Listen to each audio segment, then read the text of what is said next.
Good evening. So I actually wanted to make a video much earlier a few days ago, but I came down with a cold a week ago, Friday a week ago, and that lasted pretty much the whole last weekend. I spent Friday and Saturday in bed, and then it got better on Sunday. I was able to get up and go out a little bit, and do things. And then it went okay for the last week or so. Today is the first day I feel basically recovered, even though I have a cough here now and then, as you will see through the video. That is based from that came from that cold. Today I want to get a little bit into the map details and the troop movements we have now in that area there in Kursk Oblast with the Ukrainian invasion. I want to look at the manpower, at the balance in it, and what the Russians have done since this started on August the 6th. And I want to share with you that I watched yesterday the German Bundeswehr published an interview they did with Major General Freuding. And he is the commanding officer right now at the Chief of Staff in charge for the German government, basically, of the entire involvement on the Ukrainian side. As a liaison between the Bundeswehr, the government, and the Ukrainian forces, and he has traveled there, so it's a highly interesting video of what he shared there. So I will pick up on a couple of things he mentioned in this video and incorporate this here. On the other hand, I just wanted to mention before we get into the map, and we're going to look at the movement here of the troops and what they have done and how there's troop sizes, is I wanted to mention this with Google or AdSense, Google's AdSense and the cancellation of the accounts in Russia. And I don't know, probably a lot of people have not watched my videos from 2 years ago. Say, I think the first video I made about this war was in April of 2022.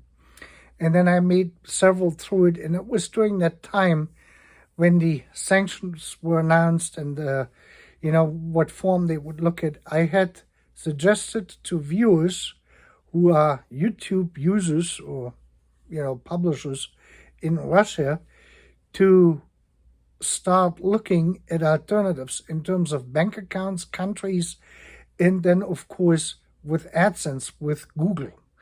And because it was clear to me that at one point, as long as this goes on, and I believe I said this in the videos, is that you will run into a wall here sooner or later. And this has now transpired about two years and 3 months or so, 4 months after this war has actually started, almost 2.5 years looking at it. And so at this point, basically, if you're still in Russia and then your YouTube days as a YouTube creator are pretty much numbered in terms of monetization. It probably has been for a while, hampered at least, but now it's completely out. And I know that AdSense, because I have an AdSense account for my other YouTube channel, which is monetized, allows only one AdSense account per creator, basically, so to speak. And you can have that in any country you want, but you can have only one, which means you have to cancel your account in your country where you're in at the moment and then set up a new one. So you have a transition period there until this has all taken place. And YouTube or AdSense, Google in this case, requires text numbers, tax ID numbers, and all of this stuff for the benefactor who receives the monetary deposits, that they know where the money is going, because they will report this to the respective governments. And that all has to be set up. 2 years ago, I mentioned several alternatives. Now, for the Russians abroad at this point, I just want to mention this real quick, is remember that you're in a country with your Russian passport at the moment, which is most likely on neutral or friendly terms with your home country.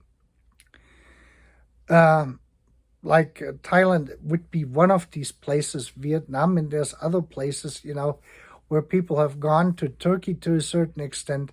In Georgia, Georgia is a little bit more, Western leaning. It is going to be difficult to obtain visas for other countries in those countries, unless you have already a resident permit there. Then it could be easier to go to Europe, for instance, to get a Schengen-type visa and to go to Europe and then set up your stuff there. There's going to be other countries, Serbia, for instance, would be one which is closer aligned with Russia.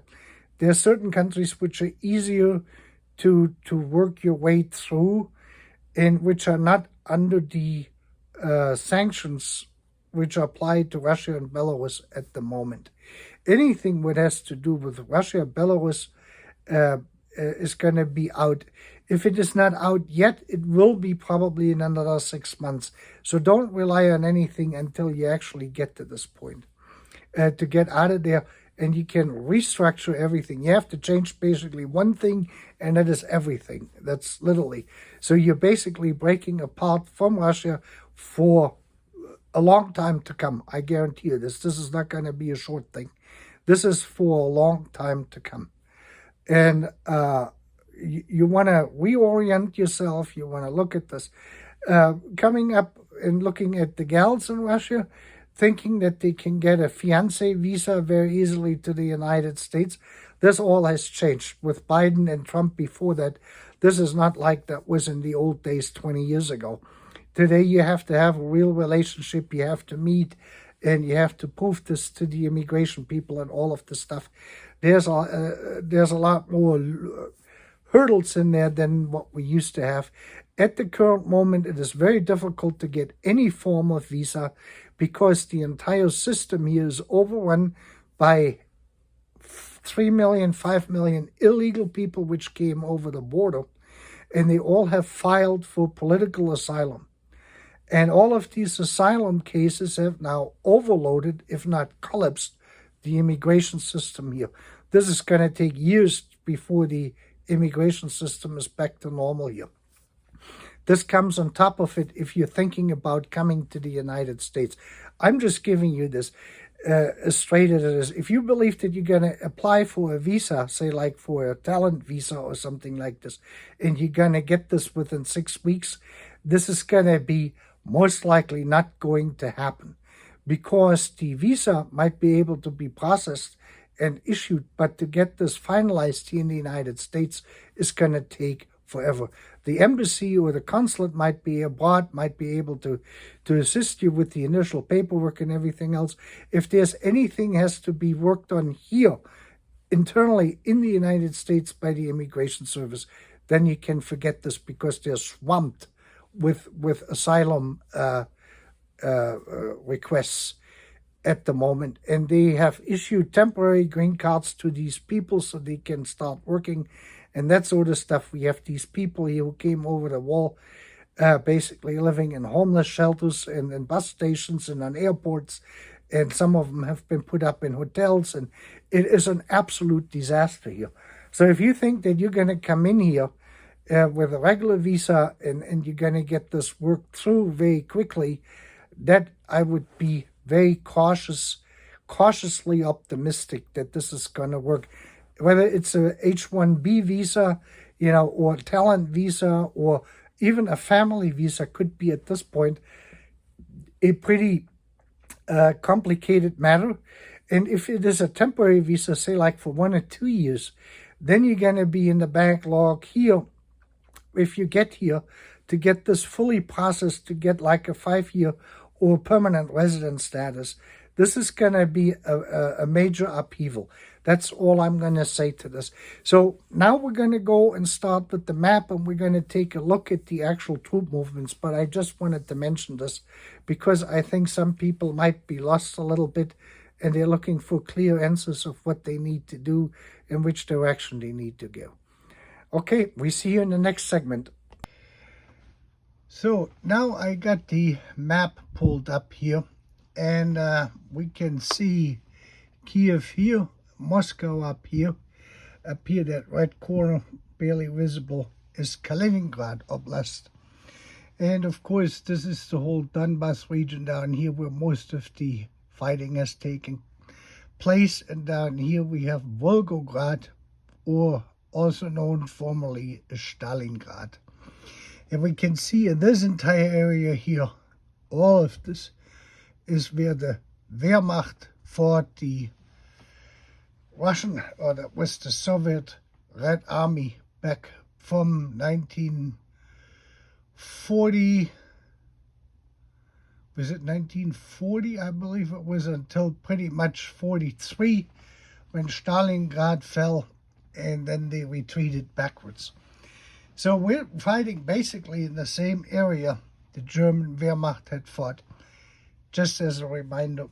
And like I said, I watched General Freuding's explanation of everything here from the Bundeswehr, and he explained this, and we can see this.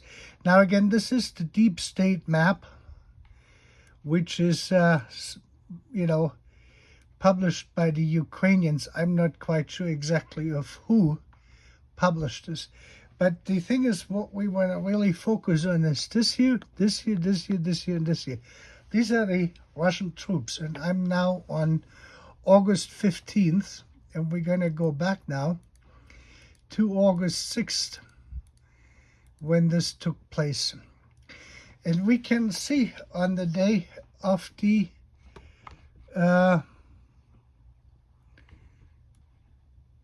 advance, when the incursion or the invasion, whatever you want to call it, started, there was one regiment here from the Russians. And let's see, this was the,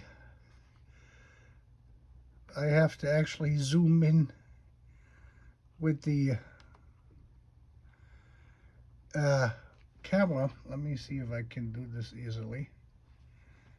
Let me bring this down. 71st Guards Motorized Rifle Regiment. A Russian regiment has approximately 1,000 soldiers, just that you have an idea. So this was a pretty good sized force they actually had stationed here as a defense. And then you can see the Russian had drawn in, not the Ukrainians had drawn in the defensive lines the Russian had set up in what area. Down here we have an explanation which you can see. Dragon teeth. I don't know if the camera picks this up or not. It's down here. It's out of the picture. I got focused. Dragon's teeth, trenches, moats, caponiers, and other. So this is how the defensive lines were structured here. So we have trenches here. We have moats here. We have dragon teeth here. This is basically these lines you see on where they were placed at.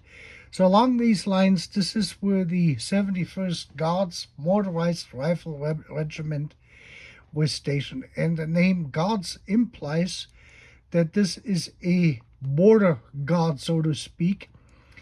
And they were there to protect the border. So now, when this started, we can now see, we go to the 7th, the guard has suddenly disappeared. And we have to zoom in. And this is where this is at the, I gotta zoom back out, sorry. The guards has moved all the way back to Kursk. And at this point, you cannot see any troop movements here, but you will on the 8th, we can see this. So what happened is, as soon as the attack started, for the Ukrainian offensive started, this went two ways. The 71st Guards, what did they call that? Guards Motorized Rifle Brigade got either captured. This is all these young Russian enlisted guys, well, actually the conscripts, that means they're involuntarily in the army. And that's why they had been assigned to guard duty, basically to watch the border, because the Russian command did not expect the Ukrainians to invade the Russian homeland. And this explains why we have 18 and 19-year-olds now in custody or as prisoners of war on the Ukrainian side, and quite a few of them. I believe the number about 100 to 500 prisoner of wars they took, and I guess the whatever didn't get killed or injured of this regiment here retreated as quickly as they could back to Kursk to safety. Because I guess the age and the experience of these soldiers, if they are indeed that young, would explain this. And now we can actually see, I'm going to zoom in here a little bit more because we want to focus on this area here. So this is now the August of 8th. So on the 7th, we had nothing. And by the 8th day, they had this secured. This is this bluish area here. The lighter blue area is the areas where they have been fighting, but they have not secured the territory yet. This is now August the 9th, August the 10th, and now we can see here on 11th. On August the 11th, so about 3 days afterwards, we have 3 more units here arriving to defend this area. They were relocated. This is the 64th Separate Motorized Rifle Brigade. These are now Russian troops. This here is the 38th Separate Motorized Rifle Brigade. And then they had the 810th Naval Infantry Brigade relocated to that area within like 3 days. So they were supposed to be now moving in here, recapturing this. This has not happened, as we can see. And we can see now there's a 4th unit which came in. This is the 488th Motor Rifle Regiment from the composition of the 144 MRD unit. So these are pretty good size troop movements the Russians have done, and they have placed these troops approximately, let me see, I need this here, we want the ruler, say like from about here, the closest line. This brigade now is approximately, you can see it, it's to the right now, 65 kilometers. And then this here is approximately 73, 78, and 84. So they're with far enough away where they cannot get under shelling attack by like 155 millimeter cannons, infantry, and that sort of stuff. So they're far away from that kind of activity and then safety. This has given the Ukrainians now the advantage. On the 13th, we can see we made some no progress here. They were holding this. On the 14th, we started to expand out. On the 15th, the fighting went over here in this area, and it went further out, and they secured some more territory until the 15th. And this is the 16th. So now we have a new troop here. The 810th Naval Infantry Brigade has now moved to the north of this whole thing. And the 488th Rifle Brigade, Motor Rifle Brigade, has moved to the, is on the east side moving west.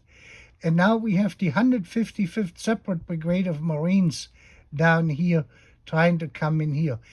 And now, let's see what we have here. The 64th Separate Motorized Rifle Brigade has gotten here. And we still have the 38th now up here. We have the 207th Separate Motor Rifle Brigade. And the Pianashka Battalion, not sure what that is. And the 11th Separate Assault Brigade.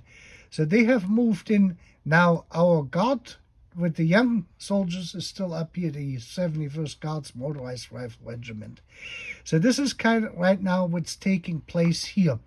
So today is where the reinforcement has arrived, and they're starting to build a wall here, defensive wall, and they're going to work themselves to the west here, in westerly direction, where they're going to expand to the east. And now the fighting is going to start. And the big question is on how well the Ukrainians can re-armor and resupply these troops here to hold this, first of all, and then to advance this. I mean, they're pretty close to the border. Here, the border is right here to the Ukraine. That is the gray line here. That is this line here. But that is the big question. So there is some movement here, and we can expect now going, this is Friday night, this is going to be early Saturday morning in the Ukraine. This is going to develop further. So there's going to be some intense fighting coming up in this area. And if I understood General Freuding correctly, then they have approximately 3,000 to 4,000 Ukrainian troops here. And the big thing is this, on how well they're going to survive the coming onslaught from these defensive groups, Russian defensive groups. And that's what needs to be seen over the weekend. We will see what the strategy is, but we can clearly see now on how the High Russian Command, or the Russian High Command, has responded to the invasion here. They have not brought anything up here from the northwest side. You can see there's no troop movement here which we have seen yet, or which has been recorded. These are all the fighting units which have these crosses in here. And this one here, I would say this one is now the closest. The 488th Motor Rifle Brigade, they are now well within reach of infantry fire, because this is approximately, they're about 20 kilometers out. So, and from here, let me reset the ruler. From here, where the troops are at this point, to here is approximately 10 kilometers, 9 kilometers. So they're going to branch out here, and they're going to branch out here. What they're going to try to do is they're going to try to break through here, and they may try to break around here and do a pincer movement. And that's going to split the Ukrainians up in two halves. And then they can actually combat this. As soon as that is accomplished by these two units here, this is a, let me just see, turn this off. Oops, that's the wrong one. This one off. This is a brigade. So brigade is 500 men, could be a little bit less, could be 250. And this is a regiment that would be 1,000. So you have somewhere between 250 to 500 in a brigade, and down here about 1,000 in a regiment. This is a brigade that's another 250 to 500. And a battalion is fairly small, that is 100. And this is assault brigade, that might be only 100 to 250. These numbers vary greatly because this is during a war situation, which means they have losses and injuries. That means these numbers get depleted usually fairly quickly. So this is an estimate of what this could be at the current moment. And I'm not fully familiar with the normal strength or manpower of a unit or brigade or regiment of the Russian army, but that is, the regiment always has been around 1,000, I believe. So this is kind of where that is at. While this is happening here, is these troops were basically relocated out of the Donbas region here. The advances here have been here in these areas. This is where the Russians are breaking through everywhere. And this is happening now while this is, we can see this here on the 12th. They have made a steady progress since this started. On the 6th, when the invasion up north started into Russia, Horodivka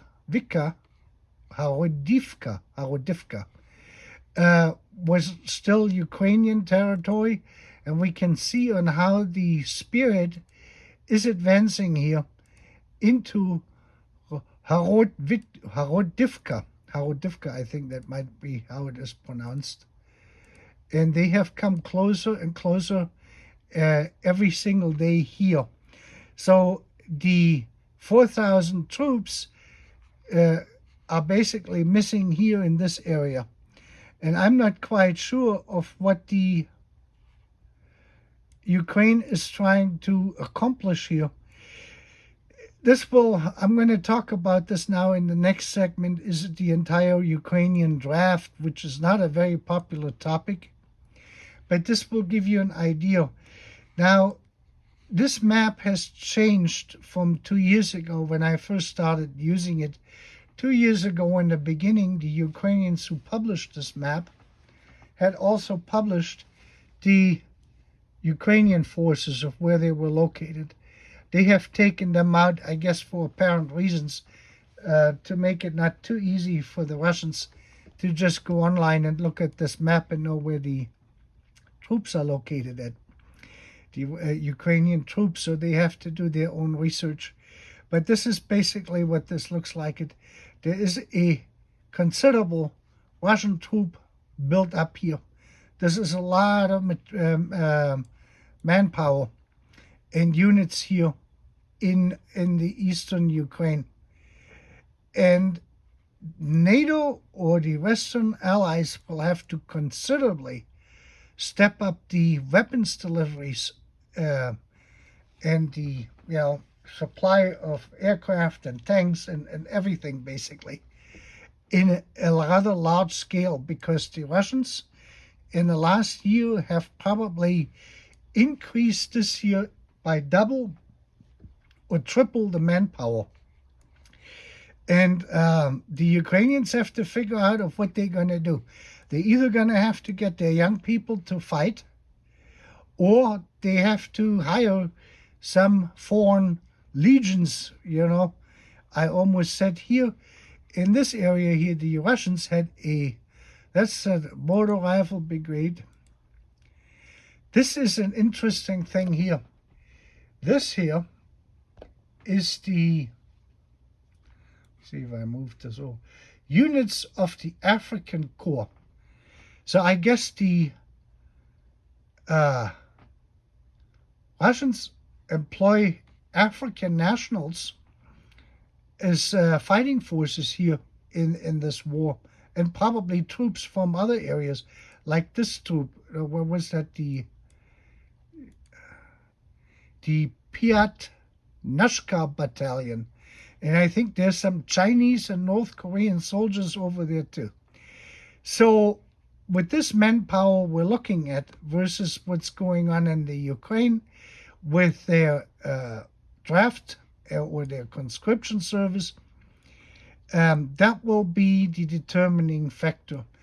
General Freunding said in his assessment of the situation that he thinks that the Ukraine still can win this war. And I will comment on that a little bit later on in the next segment after this. Okay, so now this is the last segment in this, and I have to gather my thoughts here for a minute. Let's recap this here with the conscription services. For me, growing up in West Germany at the time in my age group I'm in, for us, our conscription service started at the age of 18. That's when we reached adulthood as men, and the whole Western world was basically structured like this. 18 was the entry age for military service. And that was genuinely believed in the 1970s and 80s and 90s that that was the age appropriate for young men to enter the military service. And normally when you enter military service as a conscript, you undergo 3 months of boot training, a boot camp, and then specialized training for the rest of the remainder of your conscription service time. And that was, at my time, first, I think, 18 months, then they went to 2 years, and then they went back to 18 months because of the Cold War. If it would have come to a war, we would have been on the front lines defending West Germany under NATO. That's as simple as it is. There's no ifs, buts, or anything else about it. This whole thing there in the Ukraine now, where they're drafting people or conscripting people at the age of 25 to 60, I believe it is kind of crazy. It's the craziest thing I've ever heard of, because from our experience in this kind of warfare, what you have here, ground war, a traditional war, the peak performance of a soldier is approximately, from a physical point and mental point and endurance, is between the age of 18 to 35.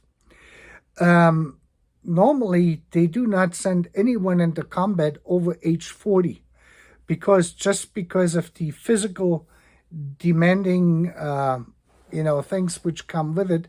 Plus, someone who's at the age of 40 and older is usually highly experienced at their job or their trade they're doing.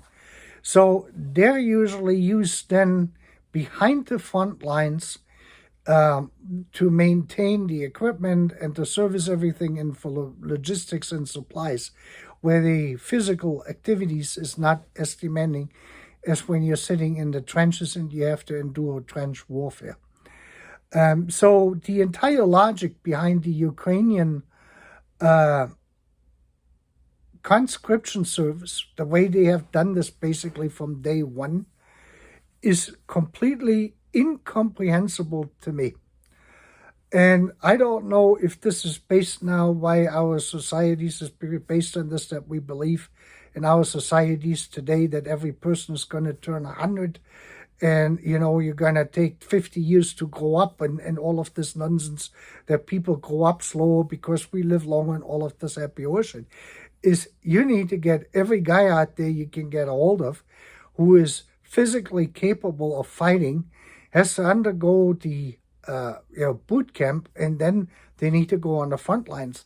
With this lineup, what you got there with the Russians, which is probably upwards of 500,000 men when you're looking there on the front lines, they're going to overrun the Ukraine sooner than later, especially if the industrial military complex in Russia can keep up and increase their output of tanks and ammunition and material and equipment and everything else. If they're capable of doing this, then you can kiss the Ukraine goodbye. That's basically it. The West is still not up to par with the Russians on that race to the finish line. Now, I mentioned earlier, when we looked at the map, the general finding said that the Ukraine can win this war. That is correct, but so can the Russians. This is a but thing. The question here is who can outsource and outsupply their troops in men and in material. And this is what we're seeing at the moment. And as more material and as more men you get up there into the fight, as bloodier this whole thing gets. That's the next consequence out of it. Now, we're waiting, or we're trying to get into peace talks. The losses obviously have not been painful enough to either side to actively seek peace talks or seriously starting to consider these. The territory the Ukrainians have occupied now in Russia is about 1,000 square kilometers, and that is roughly of what the Russians have taken in the last 12 months in the eastern Ukraine. So this is like a one-to-one kind of trade right now. And the question is, has what we saw in the other eastern region there with this town of the name, I cannot pronounce these Ukrainian names, and a lot of Russian towns I cannot pronounce. I'm sorry, but I'm not familiar with Cyrillic script or letters, and then I'm not familiar with the languages. And so that's kind of more difficult. It would be easy if there were English names or German names on there, then I could say the town name correctly. But in this instance, since I'm not there and I'm not involved in this on a daily basis, these names are foreign to me, literally. Anyway, we saw on how the Russian army advanced to this one location now. And like I said, there's going to be more happening over this weekend. These people don't go home on the weekend. There will be a breakthrough, a breaking point where the scale is going to tip. Right now it is somewhat in the balance, but the scale is tipping towards the favor of the Russians at the moment. Even though the Europeans are supplying the stuff and the Americans, but the numbers are not big enough. They're just not big enough to outperform the other side. You can say, well, we're going to do it with strategy. We're going to be really smart about it.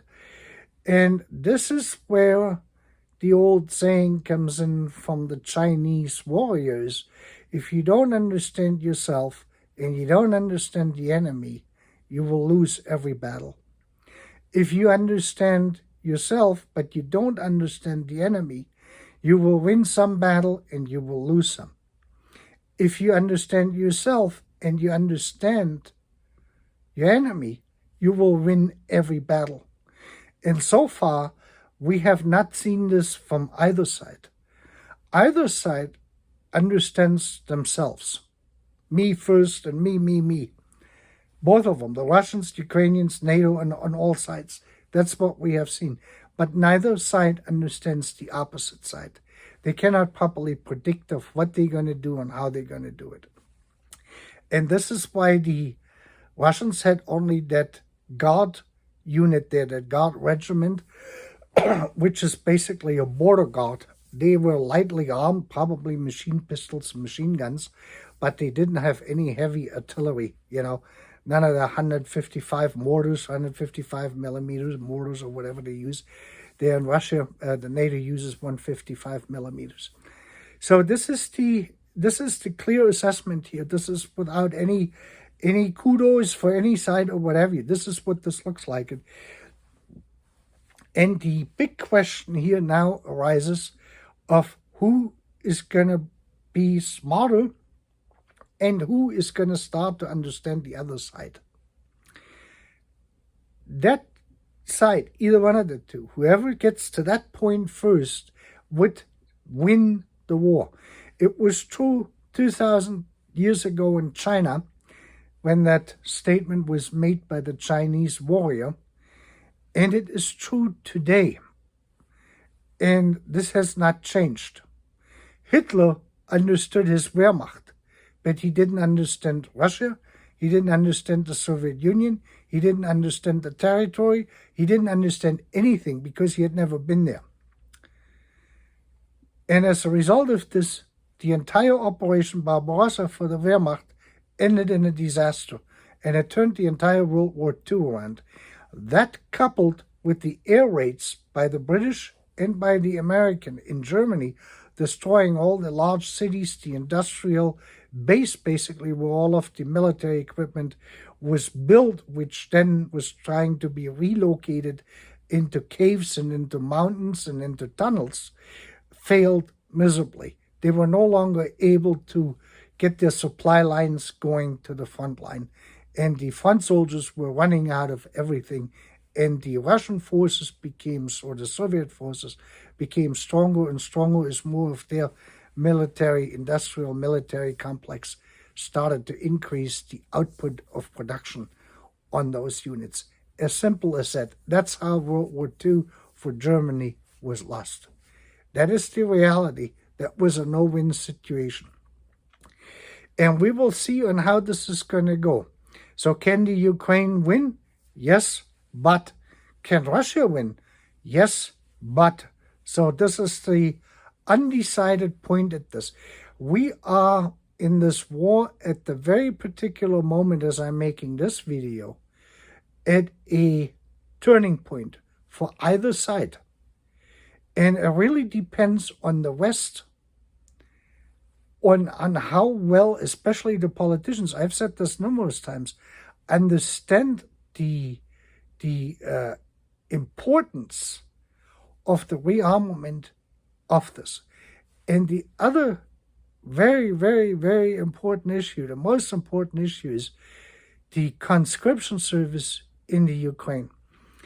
The readiness and the willingness of young Ukrainian men to fight for their country, to sacrifice their life if they're willing to do this. If they're not willing to do it, and they do a lackluster performance on the front lines, then the war is lost before it really ever fully started. And this is already on a pretty good scale as it is at the moment.